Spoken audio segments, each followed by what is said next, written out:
স্বাগতম লুচেণ্ট আইএছলৈকে আজি আমি 30 এপ্ৰিল 2025 কাৰেণ্ট এফেয়াৰ্ছ পাৰ্টটো ডিছকাছ কৰিম আৰু আমাৰ প্ৰথম টপিক হ'ল Amit Shah to inaugurate the road and statue honouring Bodofa in New Delhi. Now it makes the topic as well as the personality important for prelims. Okay. Now Bodofa, Upendranath Brahma, he was a Indian Bodo social activist, and he was the former president of the All Bodo Students Union. Okay. আৰু তেখেতৰ ভালেখিনি contribution আছে for the Bodo community আপলিফমেণ্ট, তেওঁলোকৰ socio' economic sector etcetera. Okay, আৰু later in 1978-79 he was elected the president of Gwalpar District Students Union, আৰু he was the vice president of All Board Students Union in 1981-83. আৰু later he took up the various political dimensions for the Bodo community, আৰু তেওঁলোকৰ ক্ষেত্ৰত তেওঁলোকৰ ইয়াৰ অৰিহণা বহুত আছে। আৰু যদি আমি চাওঁ recent development, the municipal corporation of Delhi has planned to rename a stretch of Lala Lajpat Rai Marg in south Delhi to Bodofa Upendranath Brahma Marg. প্ৰিলিমছত সুধি দিব পাৰে বা APSC কিছুমান এতিয়া সুধি দিব পাৰে।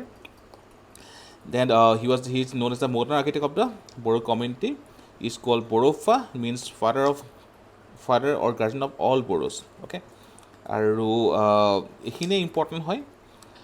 আৰু যদি আমি চাওঁ আৰ্টিকলটো ফালৰ পৰা ইয়াত আৰু এটা ইম্পৰ্টেণ্ট ফেক্ট আছে, এইটো হ'ল যে out of the total tribal population of Assam 12.4%, last year ইয়াৰ ওপৰত কুৱেশ্যন আহি গৈছে APSC প্ৰিলিমছত, তো data is important. The Bodo community makes up 35%, it's a important data. Okay, they constitute roughly 4.53% of the total Assam's total population according to the 2011 census.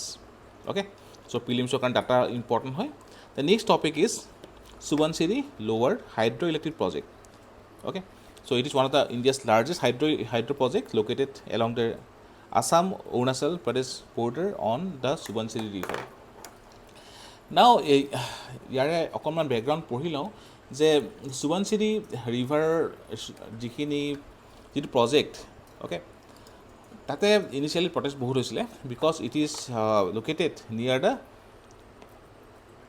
টুটিং টিডিং চাচাৰ জোন বুলি কোৱা হয়।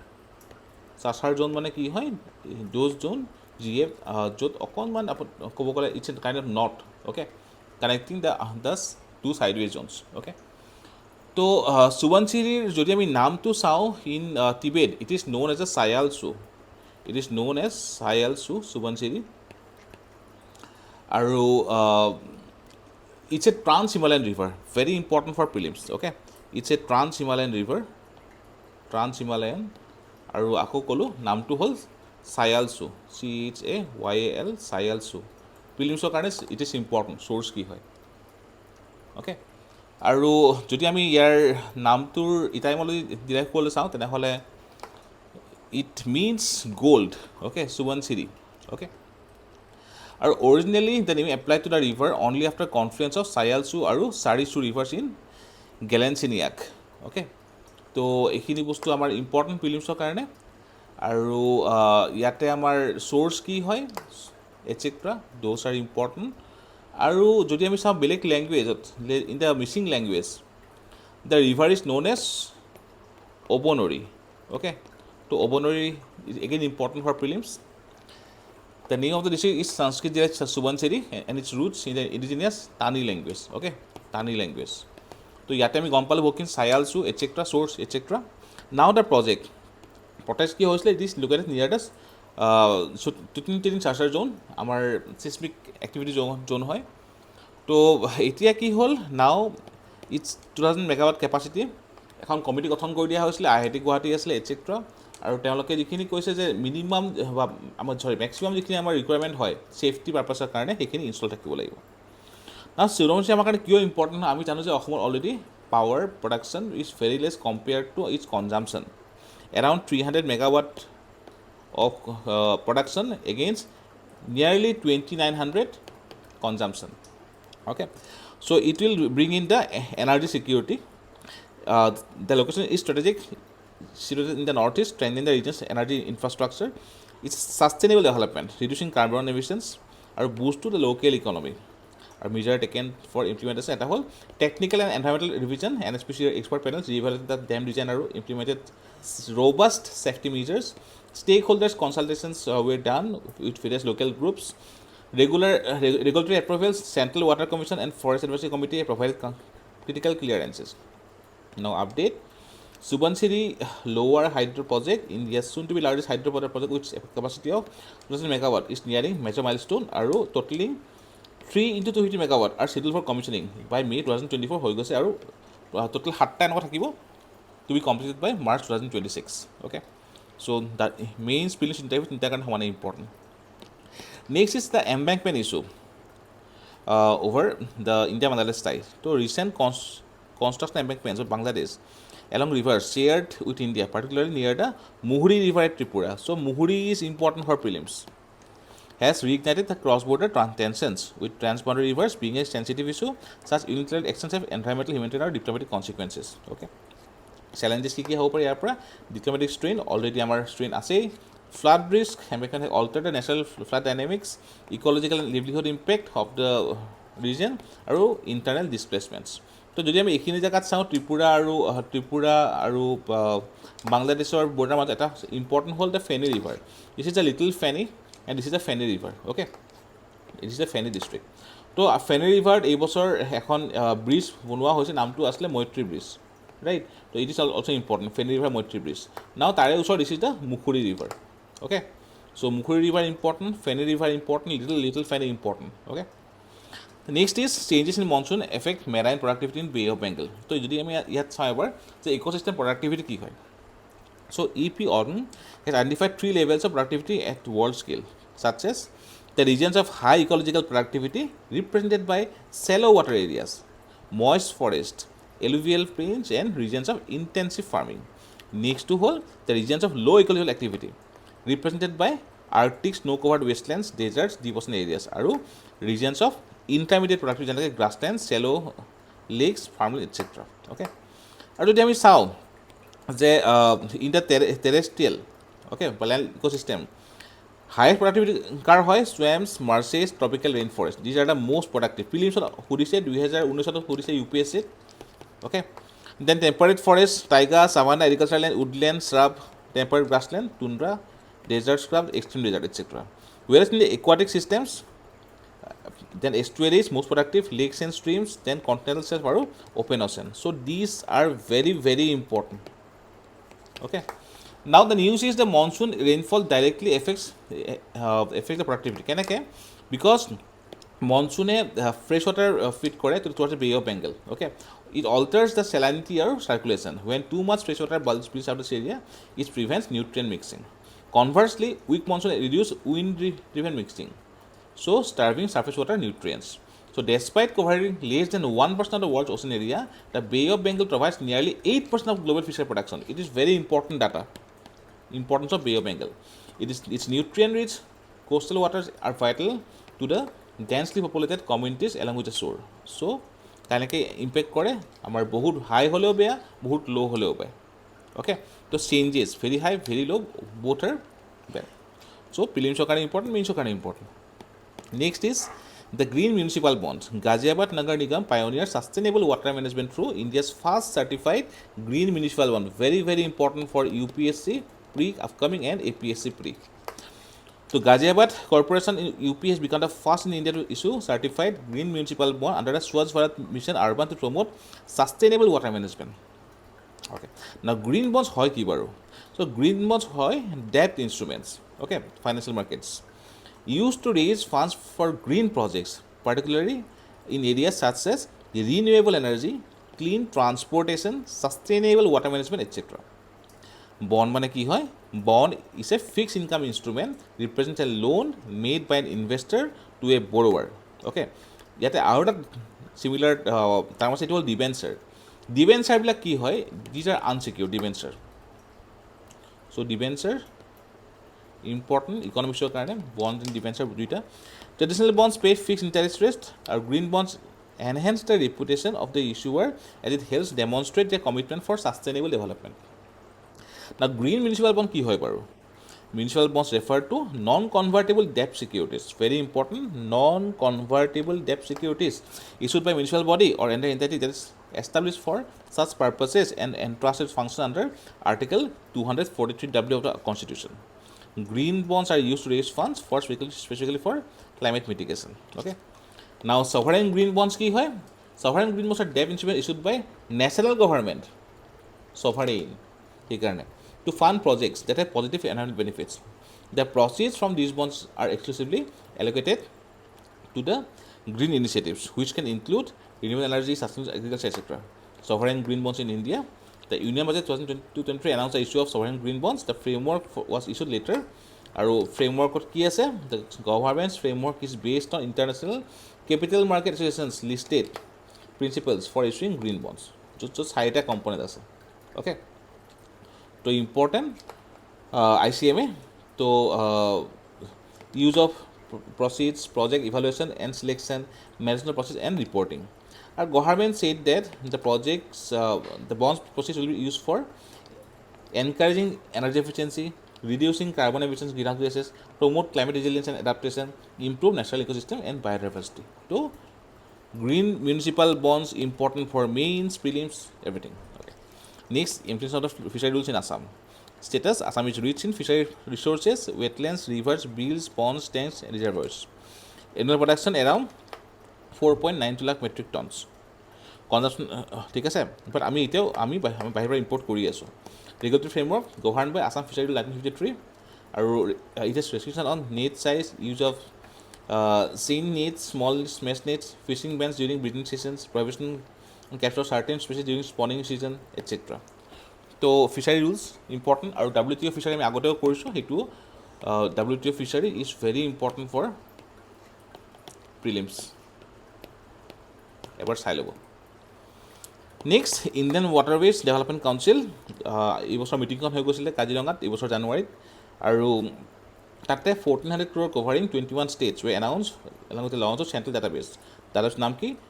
Jalyan and Navik, National River Traffic and Navigation System Guidelines. এইটো হ'ল Know the Rickshaw বা Now the Rickshaw.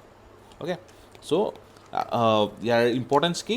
One nation, one system, ease of doing business, transparency, efficiency, enhance safety and accountability, আৰু environmental and regulatory compliance. Okay, next is the new panchayats. So panchayat election আৰম্ভ হৈছে, তো এতিয়া ইয়াৰে ইম্পৰ্টেঞ্চটো কি? চাওক, last 1 year panchayat নাছিলে, because আমাৰ 5 yearsৰ কাৰণে আছে, আমাৰ আগৰখন লেপছ কৰিছিলে. তো নতুন পঞ্চায়তৰ it will have many responsibility as well as accountability regarding the scheme such as MNREGA. তাৰ লগতে যদি আমি চাওঁ overall why panchayat is important, because democratic ছিষ্টেমত আমাৰ গ্ৰাউণ্ড লেভেলৰ ডেম'ক্ৰেচি হয়. Okay, and that is a direct democracy. Article 40 আৰু Article 243. So it is for good governance in panchayat there are important 4 main pillars. Good governance for creation of smart panchayat, increased transparency and public participation, speedy resolution of grievances, setting up common service centers. But ইয়াতে আমাৰ additional দায়িত্ব বহুত আহি যাব পঞ্চায়তবোৰৰ. কিয়? এটা হ'ল last 1 yearলৈকে defund আছিলে বহুত ক্ষেত্ৰত, হয়নে? আৰু নেক্সটটো হ'ল যে নতুন যিখিনি আমাৰ লেটছে এতিয়া SDG ইমপ্লিমেণ্টেশ্যনৰ কাৰণে পঞ্চায়তৰ বহুত দায়িত্ব আছে, হয়নে? তো ৰিচেণ্টলি পঞ্চায়ত ইণ্ডেক্সটো আহিছে, panchayat development index recently launch কৰিছে. তো তাতে গম পোৱা গৈছে অসমৰ মাত্ৰ এখন পঞ্চায়তৰ গ্ৰেডিং A পাইছে, বাকী চব তাৰ তলত হয়, ৰাইট? তো পঞ্চায়তৰ দায়িত্ব থাকিব. এটা হ'ল চাইল্ড মেৰেজ ফ্ৰী আছাম, গভৰ্ণমেণ্টে তাৰ ওপৰত ল আনিছে. Disaster management as per new decision 2022, drug free আছামৰ দায়িত্ব, ভেৰিয়াছ স্কিম ইমপ্লিমেণ্টেশ্যনছ, ৰাইট? ইয়াৰ বাহিৰে গ্ৰাউণ্ড লেভেলত আমাৰ health, education, sanitation, all these responsibility will be for on the panchayat. So the new panchayat have many bigger responsibility compared to the previous ones. The next is Garo-Khasi to go to Fasini. Fasini ki hoy? Fasini or Fasa interface for India is India's AI language translation platform, breaking down language barriers and enabling conversations between speakers of different Indian languages. It aims to enhance internet accessibility and digital services in Indian languages. Launched in 2022 under National Language Translation Mission. Okay, so it aims to make AI and natural language processing resources available in the public domain to be used by Indian MSME startups, individuals, etc. Okay, so recently Garo-Khasi to go with Fasini. So important prelims karone. Next is Japan urges global nuclear disarmament cooperation for 2026 UN. Okay. So এতিয়া আমি চাওঁ ইয়াত আমাৰ আছে কি কি যে nuclear ডিচাৰ্মেণ্ট এটা হ'ল partial test Ben treaty 1963 prohibits testing of nuclear weapons which can cause radioactive fallout outside the state's territory. And NPT, Treaty on Non-Proliferation of Nuclear Weapons, only binding treaty of our nuclear disarmament of nuclear weapon states. Next to hold CTBT, or Comprehensive Nuclear Test Ban Treaty of 1996, international treaty that bans all nuclear explosions in all environment. এতিয়ালৈকে ফ'ৰ্চত অহা নাই। যদি আমি চাওঁ global nuclear security architecture, এটা হ'ল bilateral, যেনেকৈ US Russia agreement, new start ABM, ইণ্ডিয়াৰ bilateral agreements, multilateral NPT, CTBT, etcetera.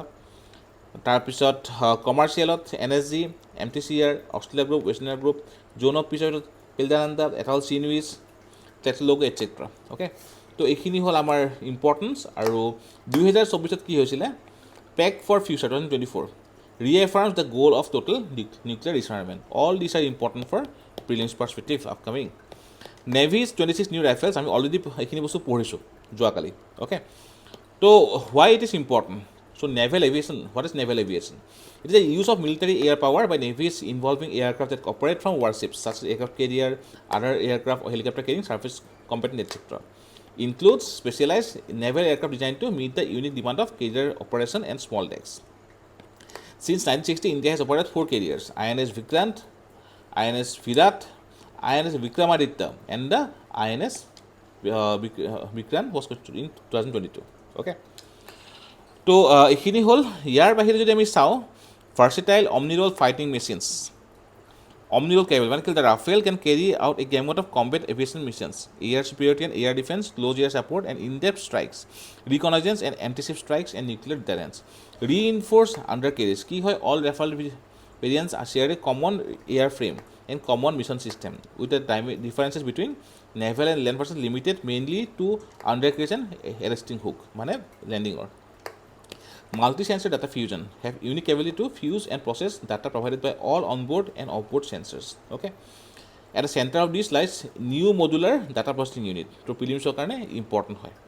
Okay, আৰু যদি আমি চাওঁ, why does India need aircraft carriers? Strategic deterrence, power protection of maritime interests, blue water navy capability, continuous operational readiness, non-military roles, etc. All these are important for means. Okay. So next is Union Cabinet approves India's signing of biodiversity beyond national jurisdiction agreement. So যোৱা বছৰে হৈছিলে, এতিয়া just update এটা আহিছে। So কিহৰ কাৰণে important? Formally known as the Biodiversity Beyond National Jurisdiction Agreement, adopted in 2023 by Intergovernmental Conference on Marine Biodiversity of Areas Beyond National Jurisdiction. So Ministry of Earth Science is implementing agreement in India. Okay, আৰু ইয়াৰে aim, conservation and sustainable use of marine biodiversity. Feature, define demarcate marine protected area in biodiversity zones. Parties cannot exercise sovereign rights over marine resources derived from the high seas. Okay, তো আমি already কেইদিন আগত পঢ়িছোঁ regarding India Pakistan issue বা continental self. So high seas, all the salt water bodies across earth that are not part of territorial sea of the state. Okay, background of treaty, demand for an updated framework to protect marine life. ইয়াৰ বাহিৰে যদি আমি চাওঁ high seas treaty, কি players, Euro, US, UK, China, etcetera, এইখিনি বস্তু important হয়। The next is green hydrogen certification scheme, নতুনকৈ লঞ্চ কৰিছে। Okay, to create a robust framework for certifying green hydrogen production and ensuring transparency, traceability and market credibility. Okay, তো ministry কি হয়? Ministry হ'ল New and Renewable Energy, Nodal Authority, Bureau of Energy Efficiency.